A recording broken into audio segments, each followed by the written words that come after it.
Welcome to another in our series of Kehillat Israel podcasts. This is a recording of Rabbi Amy Bernstein's weekly Friday morning Torah study.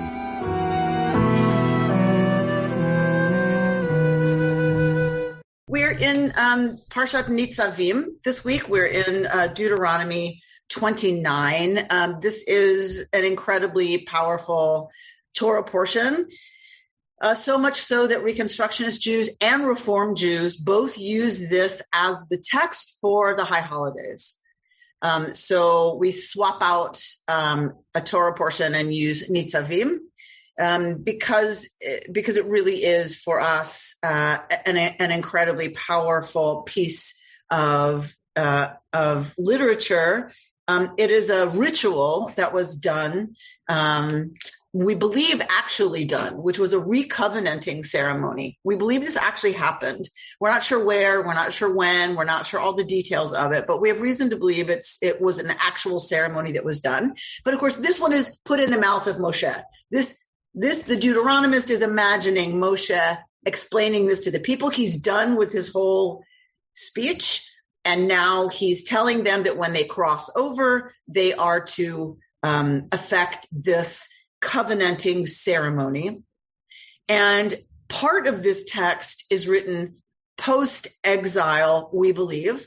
We're going to read it together. The beginning of chapter 30, most scholars believe gets inserted into Nitzavim, into this parsha, once the exile happens. And it's one of the reasons it's such a powerful text for us. So the covenanting ceremony with all the people Israel, part of this covenant agreement, ratifying the covenant again, and the other piece being the exile piece with a promise of return. And that word to return, shuv, the turn, literally turn, is of course the root of teshuvah, repentance, which is not a word I love. English has a really hard time, meeting up with the power often of the Hebrew. And for me, this is one of those places where, it's technically right, but you've got this word shuv in there. So it's really more about turning and returning for our tradition. And for me, that's a theological statement that's really important. That theologically we say, or philosophically we say, when we wipe the slate clean, we're returning. So that rather than orienting towards original sin and saying human beings are by nature sinful, we came into this world sinful, that's always going to be the case, and we need some relationship to the divine to save us from that. I like that our tradition says kind of the opposite, right? When we atone for the ways we've done wrong and we make amends, and then we go to God to kind of figure out how to really allow ourselves to be forgiven, that's a return to who we really are. And the rabbis, you've learned with me, the rabbis don't deny that we do terrible things and that we every day wake up and think terrible things. and right? It's not that they deny that, but they also want to say, that those are distractions. Those are things that pull us off from our true orientation, which if we return to an orientation towards letting the soul, our neshama, if you will, I mean, that's later, it's not biblical, but, it's later. If we can return to letting our spirit, our connection with the divine, that point within us that is divine, then it's a return to how we're designed, if you will. So for me, and for many people, not just for me, for both Reform Jews, Reconstructionist Jews who read this at the high holidays, that language is so hopeful. It's why it was written for the Israelites in exile. What are you going to do once you've lost sovereignty and you're exiled and living under foreign nations and imperial powers? You need language of serious hope and transformation. And that's what this is. And it remains so for us. For us, it's not about exile. Obviously, we choose to live in the United States. We have the choice to go to Israel. We don't. Sorry, Barry. But it's about a different kind of return and a different kind of exile, a different kind of distancing, if you will. So here we are. I'm going to read the beginning of Parshat Nitzavim. And then we're going to jump to chapter 30. By the way, I read on the triennial portion. I am not violating my own commitment to those rules. We read the entire parsha. And when we're not reading it as a double portion with Vayelech, we read the entire portion. So we're going to cover this material every time we look at this parsha. So I get to kind of jump wherever I want in Nitzavim. All right, so here we go. The parsha begins. Atem nitzavim hayom kulchem lifnei Adonai Elohechem, roshechem, shiftechem, ziknechem, v'shotrechem, kol ish Yisrael. All right, so we're very clear about who's here, right? Atem, y'all. Nitzavim, this is different from the word omed, to stand. This is about presenting oneself. This is the word used for monuments. When you erect a monument, it doesn't stand there. It's nitzav, right? So it's a much stronger active word. So y'all are all here presenting yourselves hayom, this day. Kulchem, all y'all. So this is very clear. It could have just said matem, y'all. When it says kulchem, it means all y'all, which, as Hebrew understands, is not redundant. Lifnei Adonai Elohechem, before Adonai your God. We've seen this language before, standing before God. And then we get laid out, who does that mean? Roshechem, right? So you're the heads of your tribes, your elders, your officials, kol ish Yisrael, every person of Israel.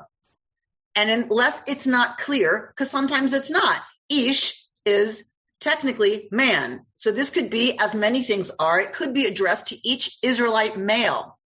But look at verse 10. Tapchem, neshechem, begercha asher bekerev machanecha. So text is going to be very clear here. Your children, your wives, even the stranger within your camp, mechotev etzecha, from the cutters of your trees, ad shoev memecha, to the drawers of your water. Everybody is here. For what purpose? Here we go, verse 11, to enter into the covenant of Yud-Heh-Vav-Heh, your God, which Yud-Heh-Vav-Heh, your God, is concluding with you this day with its sanctions. Of course, the Hebrew word is koret, to cut a covenant, so that God is cutting with you today with its sanctions. Okay, so we are very clear that every single member of the people Israel is here.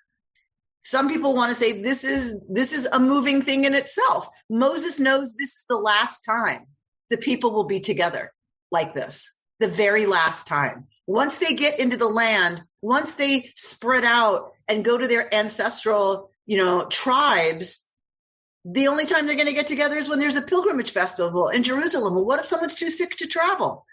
What if someone's just given birth? They're not going to travel, right? So this is the last time every single member of the people Israel will be together. So we have the moment of Sinai, and now we have this moment of re-covenanting that's happening right before they cross into the promised land. Kids, everybody, and even people who you don't want to maybe necessarily consider as people who have the authority to influence or impact the covenant. People who are your garbage collectors, your sanitary engineers, right? That's what Torah means here, from wood choppers to water drawers. These were the lowliest jobs there were. And from to suggests a range, right? So that there's other jobs in here as well. So people who clean your toilets, fill in the blank for what that is for us today.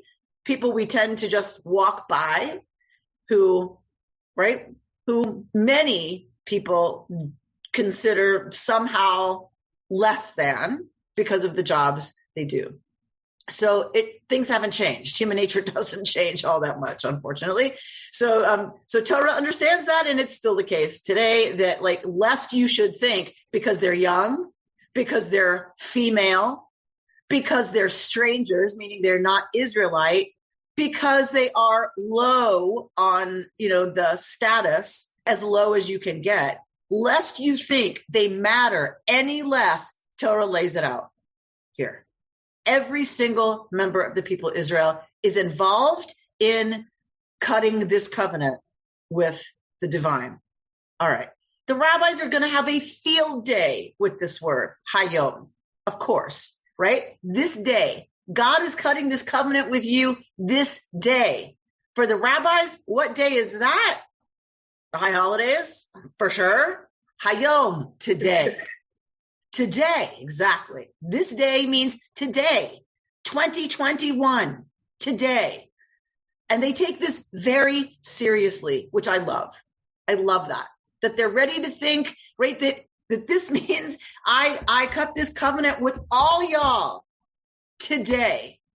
And to read that at the Chagim, at the holidays, is just, that's a really powerful thing that liberal Jews chose to do. I think it's a really powerful, liturgical move to read this on our high holidays. All y'all are standing here today, and all y'all present yourselves today to recommit to the deal. And then we know a lot about what that deal is because we just studied it. Right. To what end are we cutting this covenant? To the end that God may establish you this day as God's people and be your God, as God promised you and as God swore to your ancestors, Avraham, Yitzchak, and Yaakov. I make this covenant with its sanctions, not with you alone. Here comes the next really beautiful move of the text. Ki et asher yeshno po, but also with those who aren't here. Yeshno po, that are not here. Imanu, Omeid Hayom, standing with us today, Lifnei Adonai Eloheinu, before Adonai our God.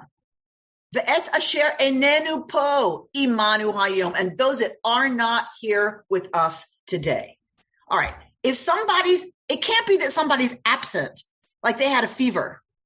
How do we know that? Because it said Kol Ish Yisrael, every person of Israel is here right now. So it can't mean somebody who got left, at home because they were sick. It can't mean that. So if it doesn't mean that nobody's absent, what's the only thing it can mean? Right? The rabbis are very clear for them what it means. And I believe it's not even a stretch. I believe it's probably what the original text means. Meaning you are binding future generations to this covenant.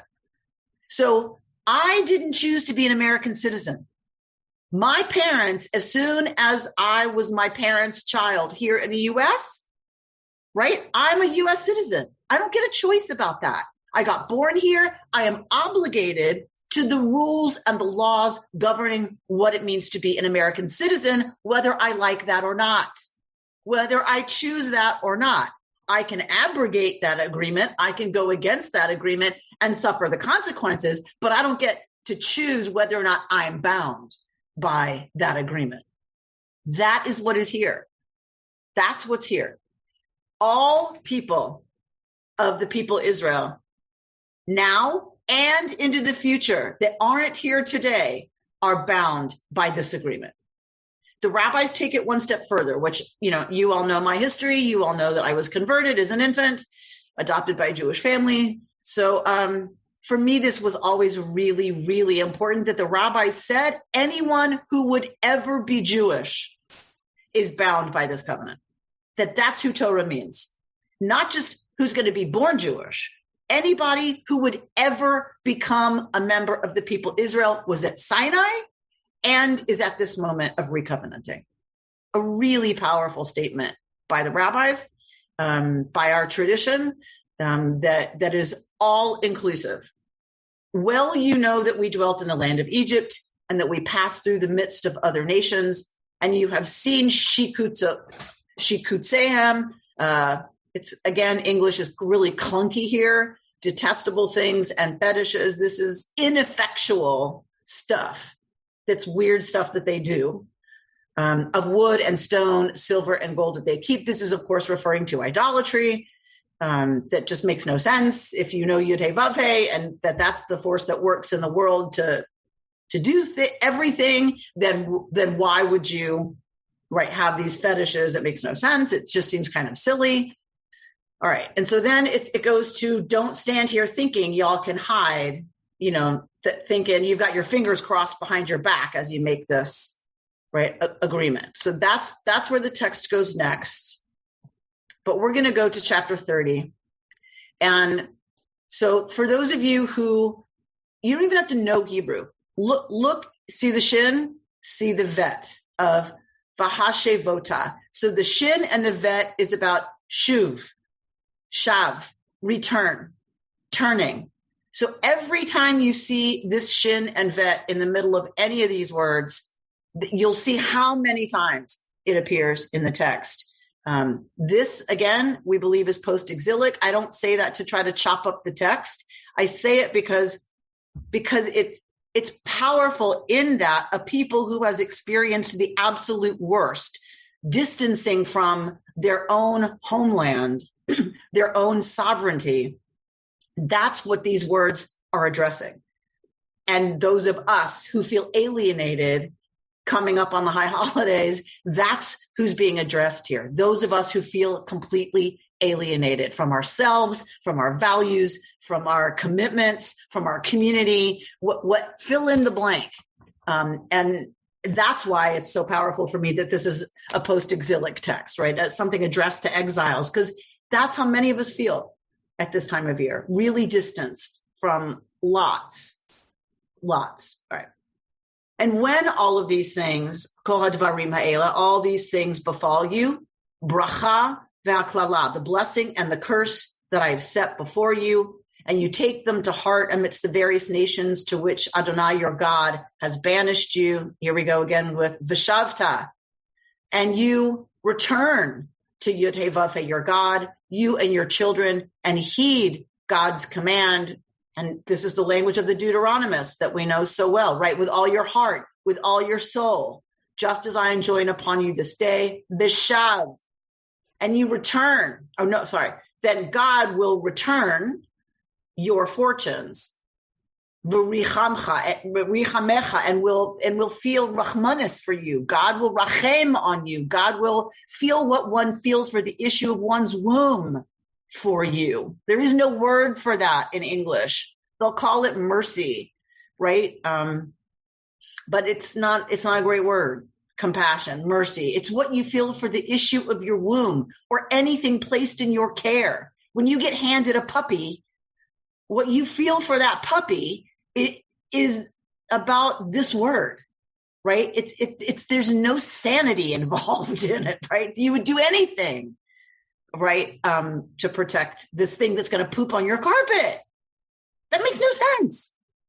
It's not supposed to, right? It's about something else going on. And that's what Torah says God feels for us.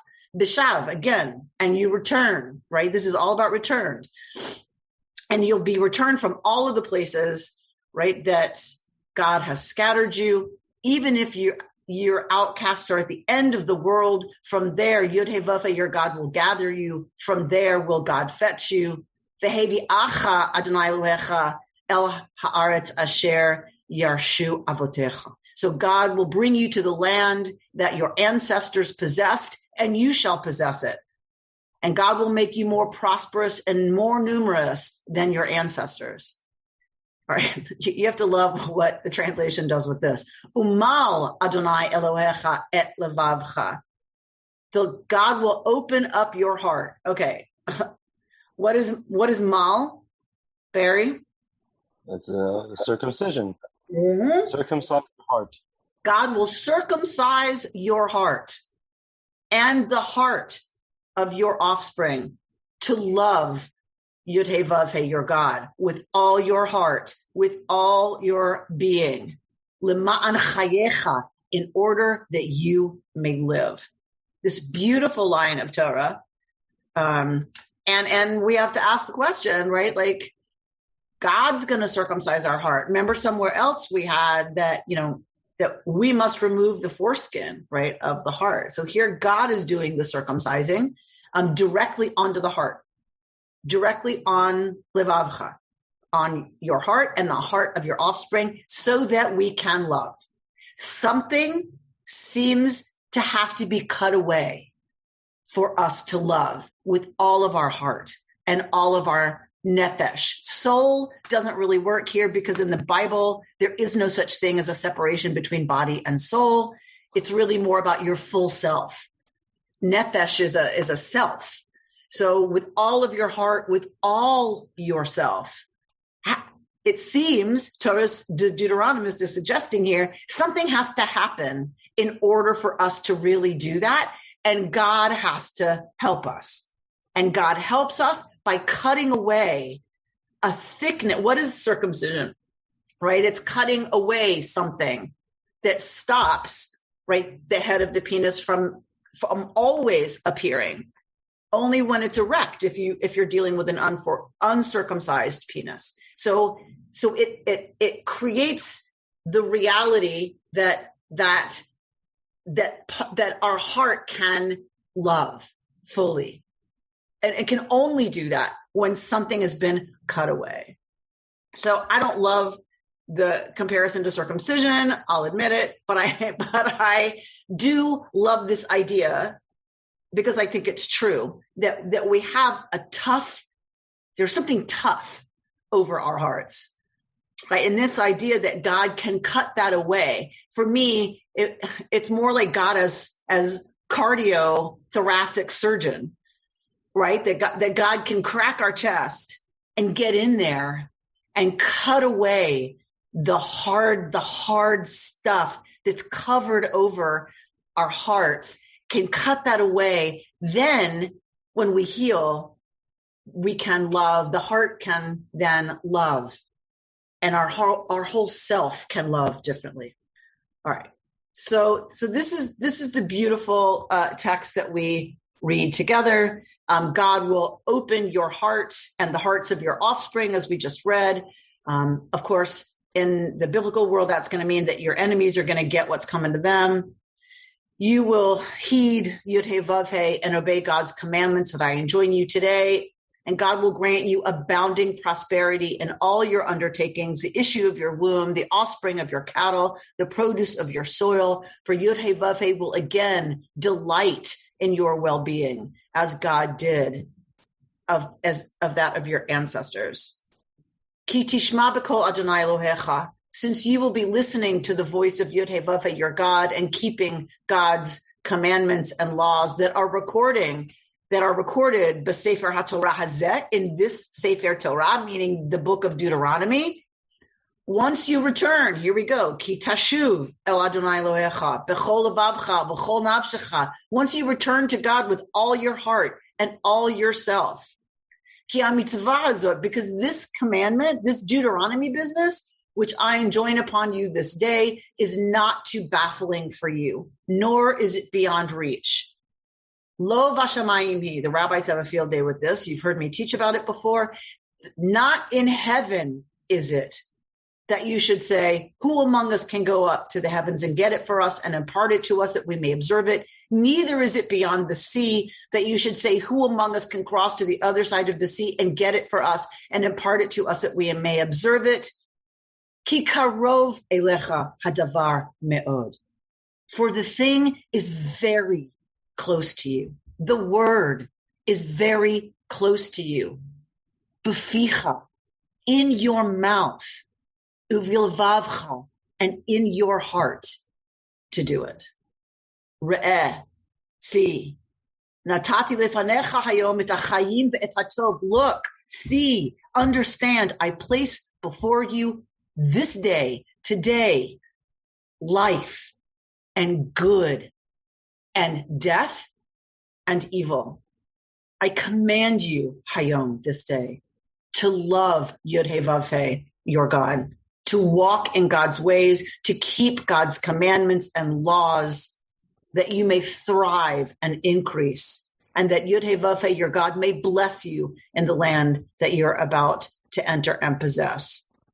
But if you turn away and get worship to the lure and service of other gods, I declare you shall certainly perish. You shall not long endure on the soil that you are crossing the Jordan to enter and possess. We know this from ancient Near Eastern texts in other places. I call heaven and earth to witness this day. I have put before you life and death, blessing and curse. Choose life that you and your offspring would live. All right. So this is powerful imagery. powerful liturgy, if you will, this idea that we have the capacity and the ability to turn. But also what really struck me in reading it this year, and it didn't even strike me last year, I don't know why, but what struck me this year is we're about to gather on Rosh Hashanah and Yom Kippur separately. We won't be in the same space. We won't be together physically. And yet we're reading this text. And what does this text say? I cut this covenant. All y'all are here today, including those who aren't here. And it struck me for the first time that we have always understood that we're together, even if we're not. For 2,000 years, we've been saying, all y'all are here. Those of you here and those of you who aren't here are here, right? Like we have been invoking people who aren't there forever as the Jewish people. This is not something new.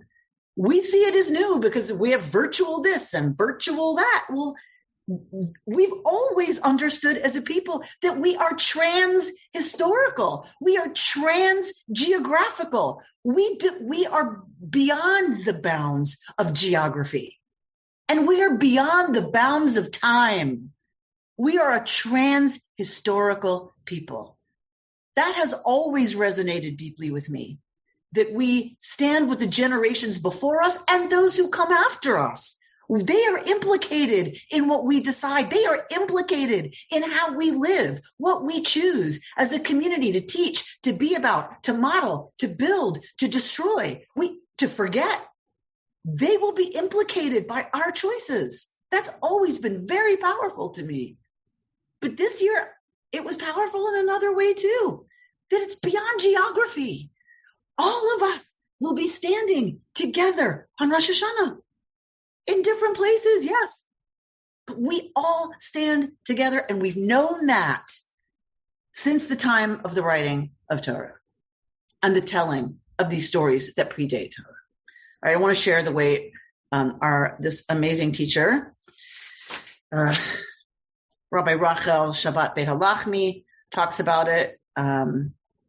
Just checking the comments here. Anybody want to say anything before we move on? Yes. Hi, it's Bert. You stopped reading at Choose Life, as most people do, but I am fascinated by the rest of that sentence because it explains what it means by choose life. And I think it gets to, for many people, for me certainly, what the meaning of life is. So I'll read it. It says, choose life if you and your offspring would live. Choose life by loving the Lord your God, heeding his commands and holding fast to him. So to me, it doesn't mean choose life just to live no matter what. It's a way of life that it's asking you to choose.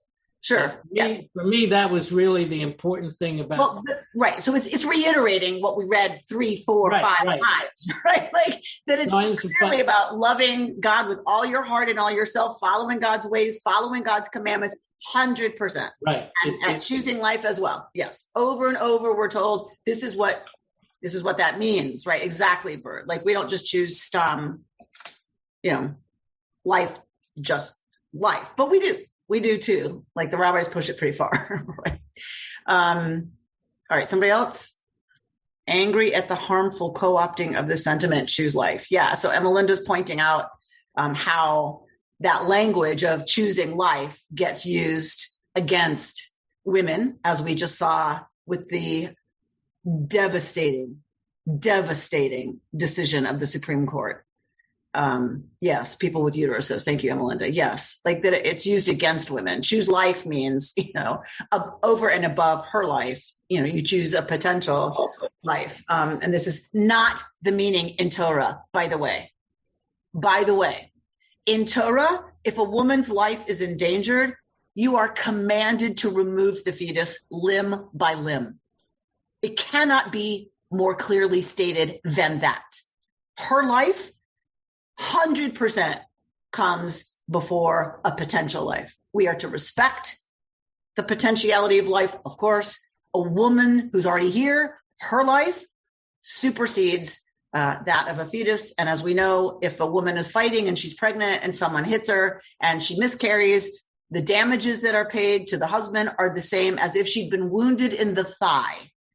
I don't want to get into like how terrible that sounds, but the point being, in that case of jurisprudence, the fetus is considered a part of her body. It is not murder.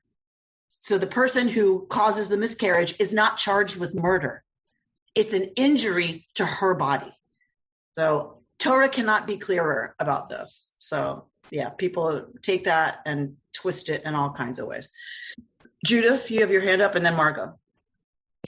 I understood that in Jewish tradition, life does not begin until the fetus is separated from the mother, or in other words, born. So it's an appendage of the mother, and life does not begin at conception. It's very complicated. And it's, it's really not a road I want to go down, but until crowning. So until the baby's in the process of being born. Right. It's a fetus, and it's not its own being until the crown of the head comes out of the. So this is really a matter of religion inserting itself into U.S. law. Has nothing to do with. Well, and it's not even our religion. Right. That's right. What Melinda was saying is, hearing it in context, what it means to choose life. Hearing it in the context of here's what that means, like Bert pointed out, here's what that actually means, to have that taken out of context and used as a religious influence on the courts that comes from our religious tradition is not true. Right. Margo? If I'm not mistaken, this line from from Deuteronomy appears in our prayer book. And if I'm not mistaken, I don't know whether to just believe everything I think or what, but it's always been troubling to me that choose life and it will be good, and choose the other side and it won't be. So that, I guess this Torah portion that we just read goes on to talk about that. And I don't know, it's just always been a troublesome thing to read. So are you talking about the theology that says if we do good, that good things will happen to us, and if we don't, terrible things will happen to us? Okay. Right. So we've talked about that a lot. Right. We've talked a lot about a fundamentalist approach to understanding, these words. It is very troubling. We're not fundamentalists. So the good news is we get to interpret these words, right? So that if choosing the good means clinging to godliness and the things, the laws that would demand of us, the obligations that would mean for what we should do and what we shouldn't do, I can say with full liberal Jewish faith, I believe that's true. Good things will happen to us to some extent if we put in laws that protect rivers from being poisoned by factory dumping poisonous chemicals in them, right? If we reduce carbon emissions, because that's the godly thing to do, then our environment will be safer and healthier, right? There's cause and effect. There's action and consequence. I do believe that. I mean, science tells us that, right? If we continue to consume the way we're consuming, which is not about godliness, right? Just because we want something new, we want a new one, planned obsolescence, all that stuff, we're going to kill the planet and ourselves. So that's how I can live with these words in a way that feels really true for our time and for me and for us as a human society. Where it stops being true is that if y'all do that, everything will be okay, right? Because there's still going to be tragedy.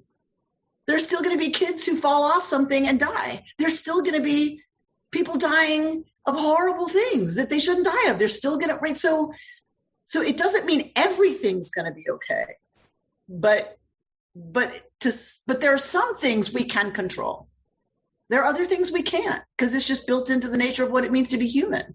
that there's going to be tragedy, there's going to be suffering, there's going to be loss that makes no sense.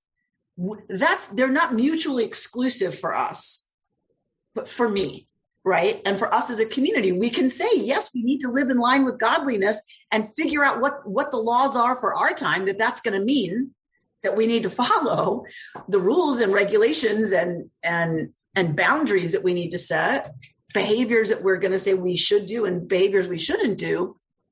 But that doesn't explain everything. That's not going to impact everything that happens to us. Does that make sense, Margot? Yes, and you shouldn't look at it too literally. Correct.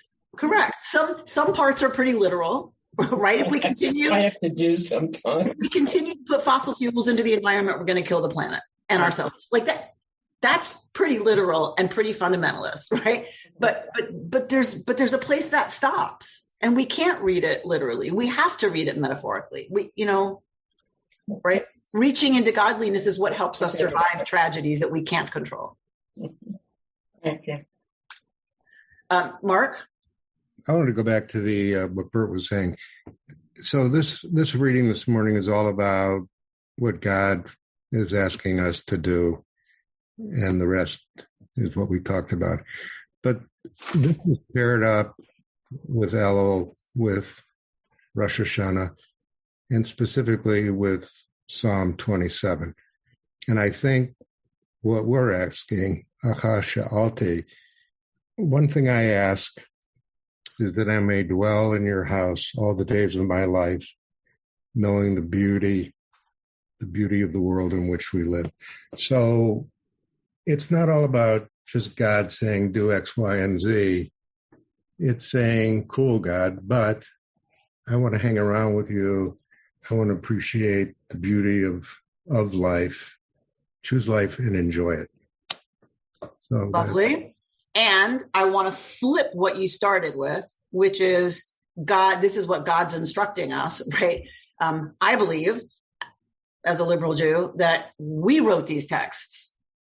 Right. So, yes, we put it in the mouth of Moses speaking for God. We wrote these texts.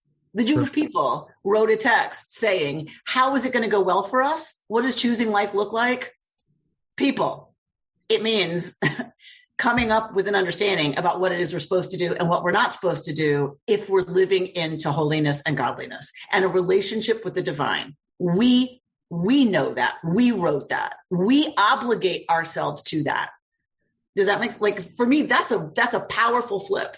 Is that when I read God saying, and you shall love me with all your heart, it's us saying we get it. To really live life, we have to love goodness, holiness, right? That which is bigger than us. We have to long for some kind of relationship to that. Yes, and yes. All right. Anybody else before we move on? Okay. So let's look at Beit Halachmi. This version was in the Huffington Post. Communal return and personal renaissance, what forgiveness makes possible. Rabbi Rachel Sabat Beit Halachmi. I just want to lift up this stuff I was talking about earlier that she says about a trans-historical people. I love this. So not just with you alone am I establishing this covenant, but with all who are here today and all who are not here today. The past, present, and future are conflated to create a moment that encompasses all of existence. If we truly show up for such a moment in these precious days, meaning the days of awe, meaning, the high holidays, will we be ready for it to change us too? Our covenant with the God of the past, present, and future is renewed in the most radical trans-historical context of communal return. God isn't only interested in each of us as individuals in all our preciousness, but is clearly as invested in us as a collective. Despite all of our individualism and autonomy, we don't stand before God only as our single selves, but also as part of a larger, radically trans-historical Jewish people. And everybody from Orthodox thinkers to liberal thinkers have taught of this dual sanctity and double bond with God, both individually and collectively as foundations of the covenant. These are the moments that give us a deeper sense of what it means to be committed to something beyond ourselves, beyond our individual needs, and beyond time. If we are open to and able to do this multi-directional turning, we can live more gently and at the same time with more purpose. We can move into the new year grateful for all the sacred relationships in our lives and ready to move clearly toward a more perfect vision of ourselves, our communities, and our world. Amen. Can I hear an amen? Right? That's kind of Mark and Bert, to your points, that's the point, right? Like all of this is to this end, that we can move into the new year grateful for all the sacred relationships in our lives, ready to move clearly toward a more perfect version of ourselves, our communities, and our world. That's the point, which is why it's such a beautiful tie into the holidays. Okay. I told you I'm learning technology for y'all. Doesn't mean I'm great at it. So here's my attempt at a scan of stuff from Alan Liu. This is from his book entitled, "This is Real and You Are Completely Unprepared." And it is his book about the high holidays. He comes from a kind of Jewish Buddhist perspective. And so I love this quote from his book. "The first thing we do during the high holidays is come together. We stand together before God as a single spiritual unit." So this idea of Nitzav, Atem Nitzavim kulchem hayom, all y'all stand here today as a single spiritual unit. We do this out of a very deep instinct. And then he has a sentence that I'm going to skip. "We need each other now. We need each other now.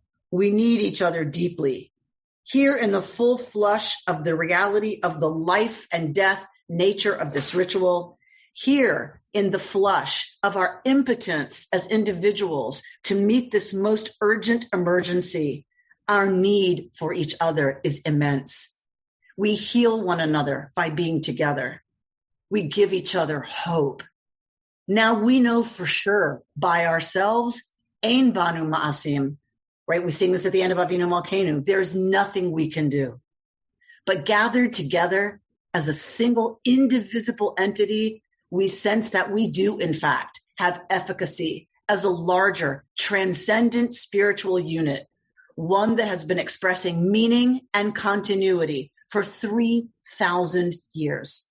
One that includes everyone who was here and everyone who is not here, to echo the phrase we always read in the Torah the week before the high holidays begin. All those who came before us and all those who are yet to come, all those who are joined in that great stream of spiritual consciousness from which we have been struggling to know God for thousands of years. We now stand in that stream, and that is the first thing we do. Beautiful, right? Commentary by Alan Liu on what that means. That's the first thing we do on the high holidays, is stand in that stream and connect to the understanding that we need each other. Even if we don't know each other, we need each other. And we need to know we're connected to something that comes after us, because that's the only way we're going to do the right thing. Really. The hard stuff is if we have each other and if we feel a connection and obligation back to the people who sacrificed so much for us to be here standing on their shoulders, as well as forward, our responsibility for what we're handing over to the next generations. And so standing in that stream and standing together, that we need each other. And it's hard for us as Americans. It's so counter to American culture to say we need anybody, right? I can do it on my own. All this pride about, I don't need anybody. I'm strong. I'm capable. I can do it on my own. It's not Jewish. It's really not Jewish. And so the American and Jew, right, in us sometimes collide. And that's okay. That's good, because that tension is a really productive tension, said Mordechai Kaplan, the founder of our movement. That's a really productive tension. This is the time of year where we let the Jew come out and play, and say freely, with no shame, with great pride, actually, we need each other. And those of us who have been learning together over this year and a half, it's never been more clear to me how much we need each other. It's never been more clear, because I don't know what I would have done without y'all. I don't know what I would have done. You've been listening to Rabbi Amy Bernstein's Friday morning Torah study from Kehillat Israel in Pacific Palisades, California. For more information, go to our website, www.ourki.org.